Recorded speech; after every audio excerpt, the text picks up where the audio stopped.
গরমটা যা পড়েছে মানুষ আর ভোটের রেজাল্ট নয়, চাতক পাখির মতন শুধু বৃষ্টির অপেক্ষা করে যাচ্ছে। ভাবছি পরের বার ভোটে দাঁড়াবো, জিতে গেলেই 1500 2000 নয়, ডাইরেক্ট সব ঘরে ঘরে এসি লাগিয়ে দেবো। সেসব নয় পরের কথা, এখন আমাকে এই গরমে কন্ট্রোলে যেতে হবে। তো ফার্স্টে কন্ট্রোলের কাজ মিটে আমি আবার বাজার চলে আসি একটা কাজের মাল কিনবো বলে, কিন্তু ভাগ্য এতটাই খারাপ এখানে মালটা পাওয়া গেল না। আমাকে এই গরমে এখন আবার ধুলোগড় যেতে হবে। তো তাড়াতাড়ি ধুলোগড়ে এসে দোকানে ঢুকে আমি মালটা চেক করে নিই, কিন্তু সমস্যা হচ্ছে আমার চাই এই মালটা, কিন্তু পাচ্ছি এই দুটো মাল যা একটু লাইট ডিপ হয়ে যাচ্ছে। মানে এই গরমে আমাকে এখন আবার অন্য দোকানগুলোয় গিয়ে চেক করতে হবে, কপালটাই খারাপ। এরপর অন্য একটা দোকানে চলে আসি, আর সময় নষ্ট না করে তাড়াতাড়ি দোকানে ঢুকে চেক করে নি মালটা আছে কিনা, কিন্তু এখানেও খুঁজে পাওয়া গেল না। আজ কি হচ্ছে বুঝতেই পারছি না, মালটা কি আমার গার্লফ্রেন্ড হয়ে গেল নাকি যে এই জীবন আর খুঁজেই পাবো না।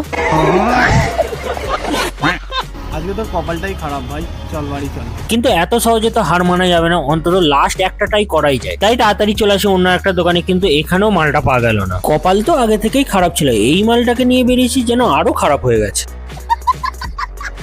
মালটা খুঁজে পেলাম না মানলাম, কিন্তু আখের রস খেতে এসছি, আখের রসের লোকটাই নেই। একটু পুজো টুজো দে, যদি একটু নসিব ফিরে আসে।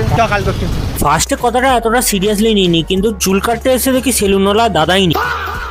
অবশেষে আধ ঘন্টা পর দাদা আসে, কিন্তু 4-5 জন লাইনে থাকায় আমাকে এখনো 1.5 ঘন্টা দাঁড়াতে হবে।